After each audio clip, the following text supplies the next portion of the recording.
Hello. Gopi అన్న. చెప్పండి ఎవరు అన్న రీసెంట్ గా నీకు ఫోన్ చేసిన నీ అభిమానాన్ని. అన్న గోపి అన్న. గోపి అన్న చెప్తాముడు. మాట్లాడన్న. కల్పన మాట్లాడు. హలో సైడ్ లో అన్నయ్య. Hello sister. అమ్మ నేను యేసుక్రీస్తు నమ్మకుండా బయటకు వచ్చినావు. కొన్నాళ్ళు 10 సంవత్సరాలు నమ్మి బయటకు వచ్చానమ్మా, అందుకే ప్రైజ్ లాడి చెప్పలేను. ఓకే అన్నయ్య చెప్పండి. బైబుల్లో అంతా అదంతా ఉన్నాయి, చండాలం అంతా. అందుకని మరి అంతా చెప్తాను, మీరు వింటానంటే చెప్తాను మరి. సరే అన్న చెప్తాండి. నాకు మొన్ననే చెప్పిండు సీన్ గిట్ల ఉంటది, ఒక అన్నయ్యతో కాల్ మాట్లాడతాను. సరే ఒకసారి మాట్లాడిపించి చెప్తాను నేను అన్నా. మరి నీ దగ్గర పరిశుద్ధ బైబిల్ గ్రంథం ఉందా అమ్మా సిస్టర్? ఉంది అన్నయ్య. సరే ఒకసారి తీయమ్మా, నేను కొన్ని వచనాలు చూపిస్తాను. అన్నయ్య నేను హాస్టల్కి వెళ్తున్నా అన్నయ్య, మాట్లాడండి, నేను వెళ్ళిన తర్వాత చూస్తా. గోపి అన్న. గోపి అన్న. గోపి అన్న చెప్తాముడు. అన్న అయితే ఏం లేదు, ఆమెకు వచనాలు ఇది అది మన ఆది కాండం గురించి వచనాలు అధ్యాయాలు చెప్పండి అన్నయ్య, నేను పోయిన తర్వాత చూసుకుంటాను. తమ్ముడు ఆ అమ్మాయి సిస్టర్ ని ఫ్రీగా ఉన్నప్పుడే కాల్ చేయండి. పాప తను బైబిల్ చూస్తూ ఉందనుకో, మనం చెప్పింది మర్చిపోద్ది తర్వాత, రూమ్ కి వెళ్ళిన తర్వాత, హాస్టల్ కి వెళ్ళిన తర్వాత. అందుకని ఇబ్బంది ఏం లేదు.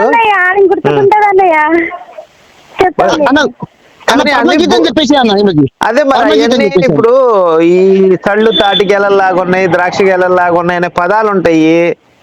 నా ప్రియుడు నాదంతా నోట్లో పెట్టుకొని చీకాడని పదాలు కూడా ఉంటాయి. అవన్నీ నీకు ఎట్లా ఎక్స్ప్లెయిన్? నా గాడిదంత అంగము గుర్రం అంత వీర్యం ఉంటాయి కానీ నేను తృప్తి పడను ఆడోళ్ళు అంటుంటా.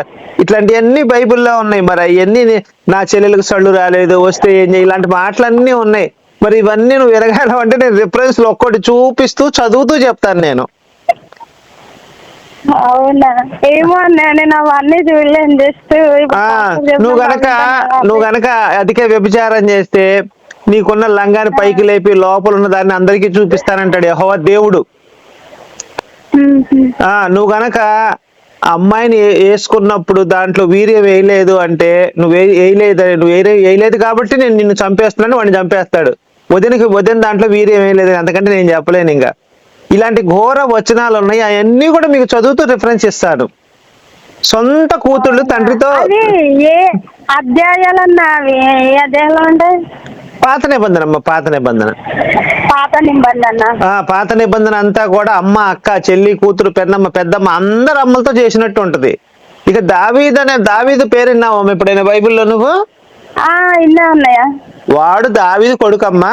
అమ్నోను అని ఒకడు ఉంటాడు. అమ్నోను వాడు ఏం చేస్తాడంటే దావీదు భార్యలందరినీ ఒక పెద్ద మిద్దెపేదికి తీసుకొచ్చి అందరిని పడుకోబెడతాడు. వరుసగా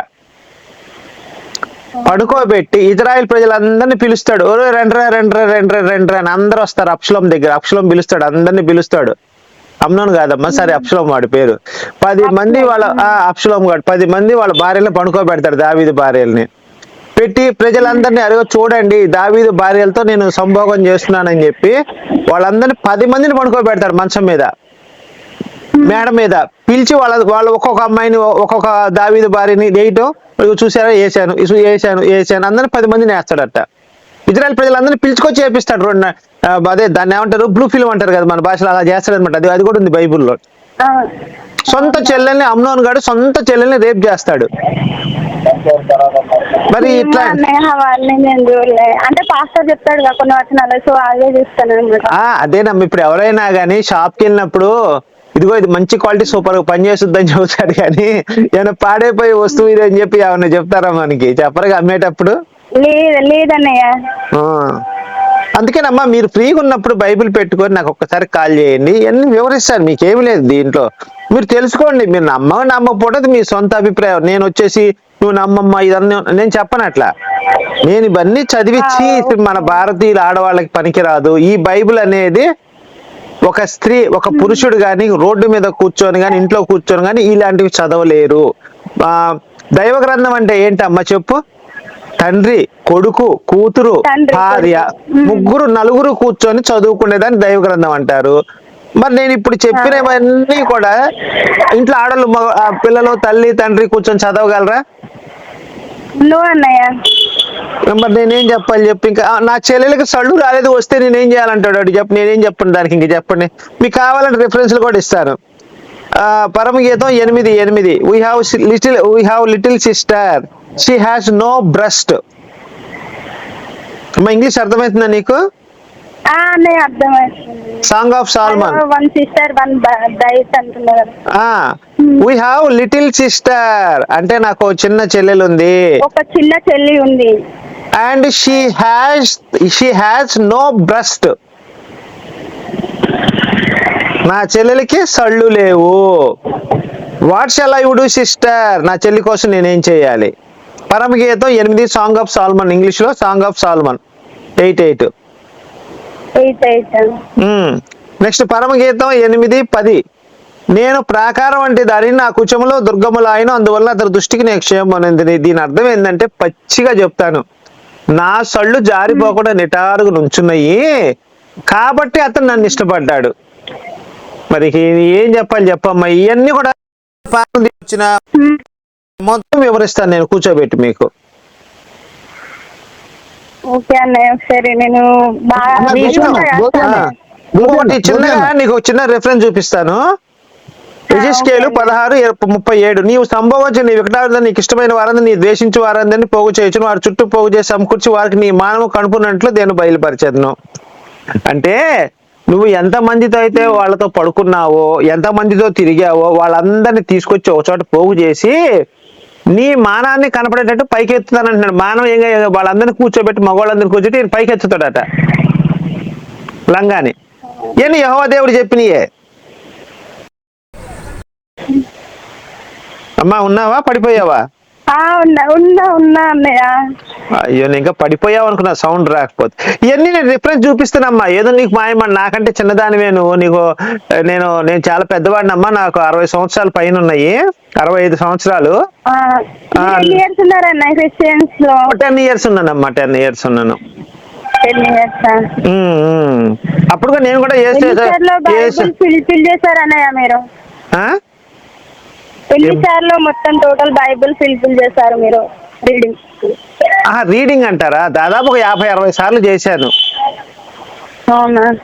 చదివి చదివి చదివి అసలు ఇదేంటిది ఇప్పుడు మీరు గనక చూస్తే యేసు మీకోసం చచ్చిపోయాడు రక్తం కార్చాడు అని చెప్తారు కానీ తప్పమ్మా అసలు ఆయన మన కోసం చచ్చిపోలేదు రక్తం గారవలేదు ఇప్పుడు నేను ఒక మాట చెప్తాను నేనమ్మ యేసు మన కోసం చచ్చిపోయాడు రక్తం కార్చారు అంటున్నారు కదా నేను ఒక చిన్న ప్రశ్న అడుగుతాను నేను ఒక అమ్మాయిని మానభారంగా చేసి చంపాను సరేనా ఆ అమ్మాయి చచ్చిపోయింది ఆ అమ్మాయి హిందువు జాగ్రత్తగానమ్మా నీ వయసు అంతా తెలియదు నేను చెప్తున్నా 65 సంవత్సరాలు రిటైర్డ్ అయిపోయాను ఆ అమ్మాయి హిందువు అనమాట నేను కనుక ఆ అమ్మాయి నేను వచ్చి యేసుని నమ్ముకొని అయ్యా ప్రభువా నేను ఆ అమ్మాయి పాపిని ఆ అమ్మాయిని పాడు చేసి నా పాపం క్షమించు ఇక జీవితంలో పాపం చేయనంటే యేసు నా పాపం క్షమిస్తాడా క్షమించడా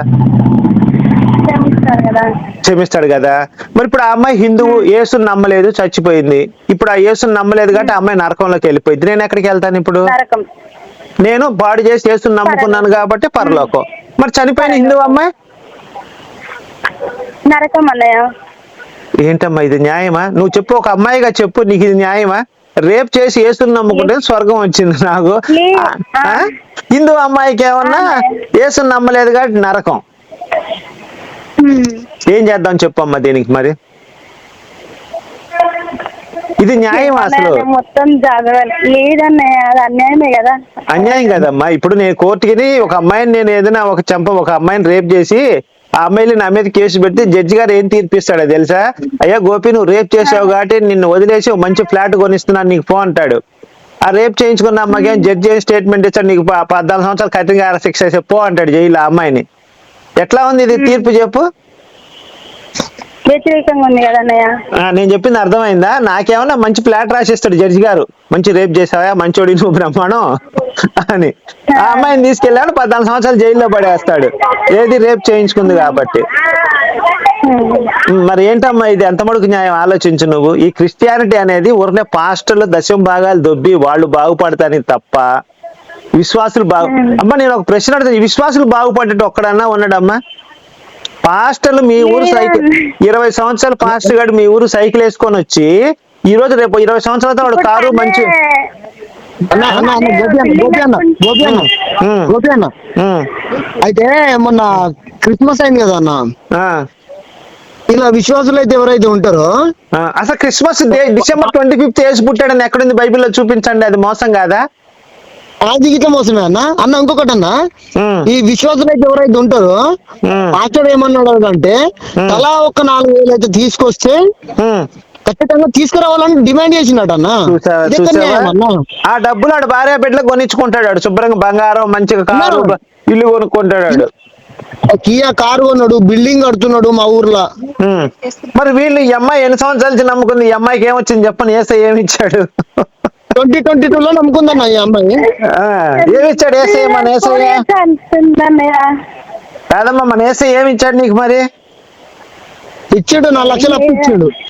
ప్రైజ్ లాడ్, ప్రైజ్ లాడ్. ఇప్పుడు చెప్పు, ప్రైజ్ లాడ్, ప్రైజ్ లాడ్. ఇప్పుడు చెప్పు, ఇందా చెప్తే ఉపయోగం లేదు. 4 లక్షలు అప్పిచ్చాడా? అంతే అన్న. ఇప్పుడు వీళ్ళమ్మకు అన్న అన్న ఈమె అసలు మేము వెళ్ళకపోయే వాళ్ళం అన్నయ్య. అప్పుడు మా అమ్మ కొంచెం వెళ్తీ ఇస్తుండే అనమాట. అసలు విషయం బయటకు వచ్చింది ఇప్పుడు, అసలు విషయం బయటకు వచ్చింది. అయితే వీళ్ళమ్మకు కొంచెం బ్లడ్ క్లాత్ ఏదో అయిందట సార్. బ్రెయిన్ లోనా, హార్ట్ లోనా? లేదు, లేదు ఇక్కడ మెడనరల్. అక్కడ ఏమైందంటే హాస్పిటల్ తీసుకొచ్చారట. హాస్పిటల్ తీసుకొచ్చిన తర్వాత ఒక 1 వీక్ తర్వాత ఇంటికి తీసుకొచ్చిన తర్వాత ఏసఐ వచ్చి టచ్ చేసిండట అన్న. సాక్ష్యం వినన్నా మంచిగా. టచ్ చేయగానే కలిగిపోయిందట అది direct. Praise lord. Praise lord amen. ఇప్పుడు నాకు 2 రోజులు మోషన్ రాలేదనుకో తమ్ముడు, వచ్చి అక్కడ చేయి పెట్టి తెప్పిస్తాడా 2 రోజుల్లో? ఇట్లా ఉంటాయి ఎటకారాలు. ఇయ్యే మరి ఎటకారాలు అంటే ఇయ్యే తమ్ముడు. నాకు అంటే నిజమే అన్నయ్య. అన్న ఏసే తలుచుకుంటే ఏదైనా వేయగలుగుతాడు అన్న. అవునా? చేయగలుగు. అదే గ్యాస్ బుడ్డులో ఇస్తుండన్న, పైసల దొరకు అనిపిస్తుండు. పాప అమాయకులు ఉన్న తమ్ముడు. పాపం ఈ అమ్మాయి అమాయకురాలు పాపం. తను ఏంటంటే వాళ్ళ ఇంట్లో వాళ్ళ అమ్మగారి బాగుంది అని చెప్పి నమ్మి పాపం దాంట్లోకి వెళ్ళింది తప్ప ఈ అమ్మాయికి ఏం తెలియదు అసలు పాపం. అవునవును. పాస్టర్ గారు ఏంటంటే 4,000 తీసుకురండి, 5,000 తీసుకురండి, 10,000 తీసుకురండి అని చెప్తారు. పాపం వీళ్ళు ఏంటంటే మాకు మంచి జరుగుద్ది అనే ఉద్దేశంతో ఆ డబ్బులు పాస్టర్ గారికి ఇస్తారు. వాళ్ళు వీళ్ళ వీక్నెస్. క్రిస్మస్ జనవరి ఖర్చులు ఉంటాయి కదా, మాకు ఫుడ్ మెయింటెనెన్స్ అది ఇది అంటారు కదా. మీరు ఇంతకుముందు హిందువా అమ్మా? యూజ్ చేస్తాం. అవునన్నా. మేము ఇంకా కేటగిరీలోకి వెళ్ళాల్సిన వాళ్ళం కాదన్నయ్య. మేము అంటే పోతరాజు బండ్లు తెలుసా మీకు? ఐడియా ఉందా? పండుగలు చేస్తారు ఇప్పుడు, పోతరాజు పండుగలు చేస్తారు. అవునమ్మా, అవును. అది మేము. అంటే పాస్టర్ వచ్చి చెప్పాడా మీకు యేసు ప్రభువుని నమ్ముకుంటే తగ్గిపోయిద్దని, లేకపోతే మీరే అదే అయితే మా ఊర్లో ఆమె ఒక ఆమె చెప్పింది అనమాట, ఇట్లా వెళ్ళండి రా అని. సువార్త చెప్తే మీరు నమ్మారనమాట. ఏమని మీకు తగ్గిపోయింది, మీ అమ్మగారికి బాగుపడుతుందని చెప్పారు, అంతేనా? అవునన్నయ్య. అన్న 4-5 డేస్ బ్యాక్ మా గల్లీలో ఒక సువార్త ప్రకటించారు. పోయి అబ్జెక్షన్ చేసినాం మేము, పెట్టొద్దని చెప్పేసి అన్నాం. హిందూ ఇళ్ళకు మీ చర్చిల్లో చేసుకోరి, మా హిందూ ఇళ్ళకు రావాల్సిన అవసరం మీకు లేదని చెప్పి. నా దగ్గర పాంప్లెట్ ఉంది, అది పంపిస్తే వాడు వచ్చిన ఆడవాళ్ళ చేత మొత్తం చదివిస్తే నువ్వు కూడా మతం మారిపో, నాకు ఫోన్ కూడా చేయొద్దు నువ్వు. నేను ఇప్పుడు అమ్మాయిని చదివాను కదా పాంప్లెట్, అలా ఏ ఆడది వచ్చినా సరే సువార్తకి ఆడదాన్ని చదివి తెలుగు అర్థం చెప్పని నువ్వు మతం మారిపో, ఇంకా నాకు ఫోన్ కూడా చేయొద్దు, చక్కగా అదే మతంలో ఉండు. చదవాలి, వాడు పెళ్ళాం గాని వాడు కూతురు గాని, లేకపోతే ఆ సువార్తకు వచ్చిన వాడు పెళ్ళాం గాని వాడు కూతురు గాని చదవాలి అక్కడ. వాడు అమ్మ గాని చదివి మొత్తం వినిపిస్తే మీరు కూడా మతం మారిపోండి, నాకు ఫోన్లు కూడా చేయొద్దు. ఇంకా అన్న బ్రహ్మాండం చదివింది బాగుంది. ఎట్లా మైక్ పెట్టి చదవాలి మళ్ళీ? బైబిల్ వచనాలు లోతు తన 2 కూతుర్లకు గర్భం చేశాడు, ఇట్లా రిఫరెన్స్ చూపిస్తూ ఆ రిఫరెన్స్ చదువుతూ అబ్రహాం అనేవాడు సొంత చెల్లెల్ని పెళ్లి చేసుకున్నాడు, ఇట్లాంటి రిఫరెన్స్లు ఉంటాయి. అన్ని చదువుతూ చెల్లెలు ఉంది దానికి ఇంకా అవి రాలేదు, ఇట్లాంటివన్నీ వచనాలు చూపిస్తూ పబ్లిక్ రోడ్డు మీద చదివేసే మనం మీ అందరూ ఆ మతంలోకి వెళ్ళిపోండి, మీ ఊరోళ్ళు మొత్తం, నాకు అబ్జెక్షన్ లేదు. 100% నేను 50 మందిని తీసుకోవతా. మరి చెప్పు, ఆ అమ్మాయి కూడా చెప్పు. మరి అమ్మాయి పేరు ఏదో పాపం తెలియదు కానీ మనకు పేరు వద్దులే గాని, ఇప్పుడు ఆ అమ్మాయికి అయితే మొత్తం అర్థమైంది కదా, ఇంకేమైనా ఉంది అర్థం కావాల్సిందే. అర్థమైంది. చూసుకోమ్మా. ఇప్పుడు పాపం నువ్వు ఏదో ఇంట్లో ఇప్పుడు ఎవరైనా తమ్ముడు నేను ఒక మాట చెప్తున్నా, నేను ఎవరికైనా ఏదో మంచి జరుగుతుంది అంటే పరిగెత్తి అక్కడికి వెళ్తారు. అది మంచో చెడో తర్వాత సంగతి. అట్లా అవునన్నా. అప్పుడు ఈ అమ్మాయి కూడా అదే ఉద్దేశంతో మతం మారింది తప్ప తనకేం లేదు ఆ ఉద్దేశం. అన్న ఇంకొక 5-6 days లో నీకు పాస్టర్ తోటి కాన్ఫరెన్స్ పెడతాను నీకు. మన ఈ వచనాలు చెప్పేస్తే నేను కూడా నీతో పాటు ఇద్దరం కలిసి ఆ పాటలు సువార్త వెళ్ళిపోదాం. రెడీగా ఉండు తమ్ముడు నువ్వు. రెడీగా ఉంటాను, నేను రెడీగా ఉంటాను. నేను కూడా బైబిల్ పట్టుకొని రెడీగా ఉంటా. పాస్టర్ గారు నేను అడిగే ప్రశ్నకు సమాధానం చెప్పి ఈ వచనాలన్నీ చూపిస్తా. పాస్టర్ గారు మీ భార్య చేత మీ కూతురు చేత ఈ వచనాలన్నీ చదివి నాకు వినిపించండి. ఫోన్లో ఎదురెదురుగొద్దు, మీరు ఫోన్లో చదివి వినిపిస్తే నేను కూడా మతం మారిపోతా. బైబిల్ పరిశుద్ధ గ్రంథం అని ఒప్పుకుంటానని చెప్తా. లైన్ లో ఉన్నావా? లైన్ లో కింద పడిపోయినా. ఇంకొకటి అన్న, అయితే ఇంకొకటి అన్న, అది యేసు తండ్రి పేరు అడుగన్న ఒకసారి. ఆ పిల్లకి పాపం ఏం తెలుసు చెప్పు. ఏదో బాగాలేదు మాత్రం మరి నా అమ్మాయిని మనమేం అడుగుతాం పాపం. ఆ అమ్మాయికి తెలియదు యేసు తప్ప రెండో క్యారెక్టర్ తెలియదు బైబిల్లో. నేను చెప్తున్నాను, అవునా కాదా? కొన్ని మేము ఎక్కువ చదవను. మేరీ పరిశుద్ధురాలన్నా. అవునవును, పెద్ద పరిశుద్ధురాలు మేరీ. అమ్మా మేరీ పరిశుద్ధురాలు మీకు ఎవడని చెప్తే మీరు ఒకటే ప్రశ్న అడగండి.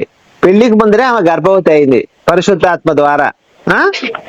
అది మన భారతీయ సాంప్రదాయం. పెళ్లికి ముందరే ఆమె గర్భవతి అయింది. మన భారతీయ సాంప్రదాయం ఒప్పుకుంటుందా పెళ్లికి ముందర గర్భవతి అయితే? లేదన్నా. ఇట్లాంటి చాలా నీకు నేను ఇంకా నువ్వు ఏదో చెల్లి అనే ఒక భావన నా మనసులో కలిగింది కాబట్టి అన్ని ఎక్స్ప్లెయిన్ చేయలేకపోతున్నాను. మీకు చేసింది 50% చెప్పాను కంట్రోల్ చేసుకొని.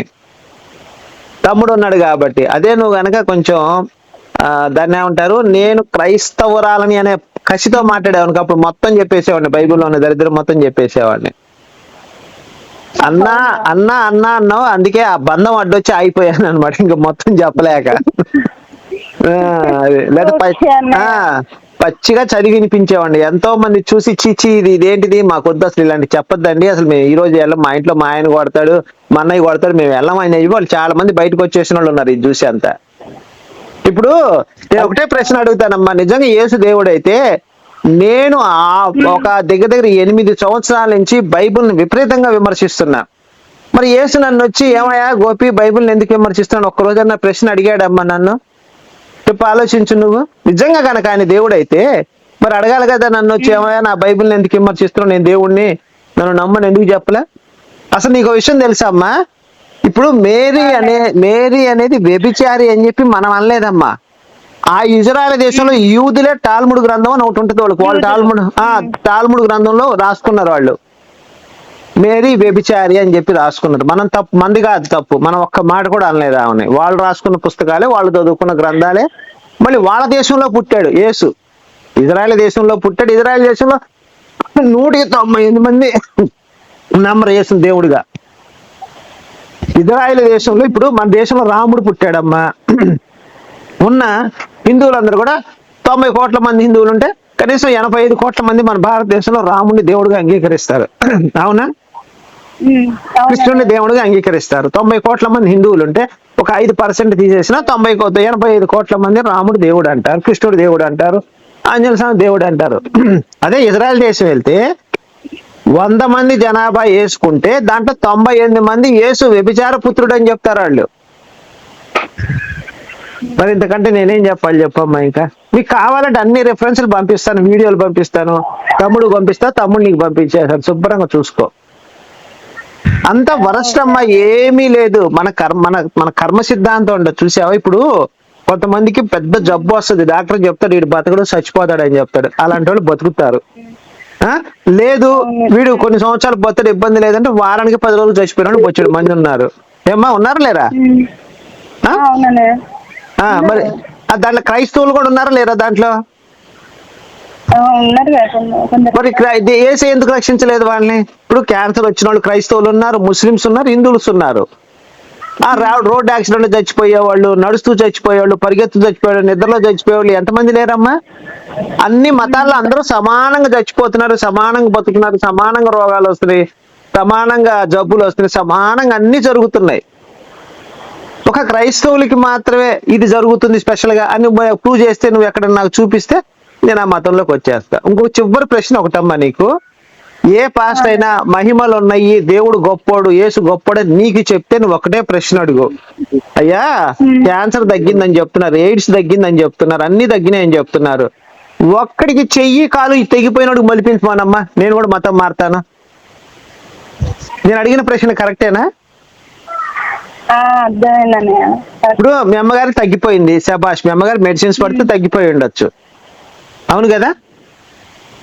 యాక్చువల్లీ మమ్మీకి హెల్త్ బాగాలేనప్పుడు ఒక 4 lakhs ఖర్చు పెట్టినాను నేను కరీంనగర్, సిద్దిపేట. మరి అవన్నీ ఏసై వెనక్కి ఇచ్చాడా మీకేమన్నా డబ్బులు? లేదన్నయ్య, ఇంకా మేము తర్వాత కష్టజీతమే ఇంకా. మరి ఇప్పుడు ఏం చేశాడని ఏసు మీకు హెల్ప్? అదే ఇంకా తను అప్పుడు ఎవరు రాలేరు అన్నయ్య, రిలేటివ్స్ కానీ వాళ్ళ, కనీసం మమ్మీ వాళ్ళ సిస్టర్స్ ఎవరు రిలేటివ్స్ కూడా రాలేదు ఆ టైంలో. అయితే పడుకున్న తర్వాతకి ఆమె 4 months నుంచి అసలు నిద్రపోలేదు. 3 months తర్వాత ఆ రోజు నైట్ ఇట్లా సముద్రం ఉందంట, మధ్యలో ఒక దారి ఉంది సన్నగా, ఇంకా అందులో నడుస్తుంది, పడిపోతుంటే పట్టుకున్నట్టు ఆమె కనిపించి ఏంటంటే అప్పుడే గడ్డ వలిగింది, అంత బ్లడ్ వస్తుంది అని పడుకుంది. అయ్యో మమ్మీ అంత బ్లడ్ వస్తుంది, ఇదంతా ఇట్లా అయిపోయింది అంటే ఏమో ఇంకా ఆమె లేచలేదు. ఇంకా కొద్దిసేపటికి వెళ్ళిపోయినాక లేచింది. ఇంకా అదంతా ఇప్పుడు ఆ మందులు మెడిసిన్స్ వాడి అవి ఆ రోజే పనిచేయవు, కొన్ని 6 నెలలకు పనిచేస్తాయి, 3 నెలలకు పనిచేస్తాయి, సంవత్సరానికి పనిచేస్తాయి.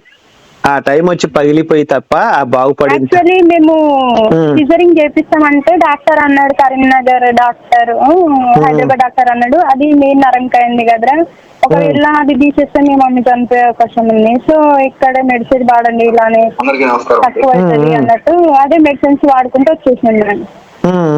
ఇంకా అన్ని ఇక్కడ వన్స్ ఉందంటే అక్కడ వాళ్ళు ఎటు పంపిస్తే ఇంకా అటే తిన్నాం. ఇదైతే అమ్మా నువ్వైతే ఒక్కసారి ఆలోచించుకో, దేవుడు లేదు, దయ్యాలు లేదు, కష్టపడి బతకాలి, కష్టపడి పని చేసుకోవాలి, రోగం వస్తే హాస్పిటల్కి వెళ్ళి చూపించుకోవాలి. అంతగా తప్పితే ఏ సచ్ చేసాడు ఇచ్చేసి మూఢనమ్మకాలు మానేసే. నేను మూఢనమ్మకాలు నమ్మా, యేసు అలా చేశాడు ఇలా చేశాడు అని చెప్పి అన్ని తెలుసుకొని బాబు కష్టపడితేనే డబ్బులు వస్తాయి. ఏమన్నా నువ్వు కష్టపడకుండా ₹1 వస్తుందా నీకు? లేదనే కష్టపడితేనే కదా వస్తుంది. మరి కదా, ఇప్పుడు రోగం ఎట్లా తగ్గిస్తాడమ్మా? అసలు మనం హాస్పిటల్కి వెళ్లకుండా నువ్వు కనుక హాస్పిటల్కి వెళ్లకుండా అసలు చూపించకుండా తగ్గిపోయింది అనుకో, అప్పుడు నమ్మొచ్చు. పెద్ద వ్యాధి ఏదైనా క్యాన్సర్ లాంటి వాళ్ళు వస్తే తగ్గిపోయిందని నమ్మొచ్చు. మీరు 4 లక్షలు ఖర్చు పెట్టారంటున్నారు దానికి. అదంతా అబద్ధాలమ్మా, అదంతా మన టైం వచ్చి మంచి టైం, మనకు టైం వచ్చింది అమ్ముకో అమ్మా. మనకు ఏదైనా బ్యాడ్ టైం నడుస్తున్నప్పుడు అన్ని బ్యాడే జరుగుతాయి, గుడ్ టైం వస్తున్నప్పుడు అన్ని గుడ్డే జరుగుతాయి, అంతే. దానికి అంతకంటే నేనేం చెప్పలేను వాటికి. మన కాలకర్మే, మన కాలాన్ని బట్టి మనకి మంచి చెడు అనేది జరుగుతుంటాయి. మంచి జరిగితే ఈ గోపి కారణం కాదు, చెడు జరిగితే ఇంకోటి కారణం కాదు, అంతే. ఆ కర్మను అనుభవించాల్సిందే మనం. మంచోడికి చాలా మంది మంచోళ్ళకి రోగాలు వస్తున్నాయి అమ్మా, చెడ్డోడికి రోగం రాకుండా చచ్చిపోయిన వాళ్ళు ఉన్నారు, అవునా కదా?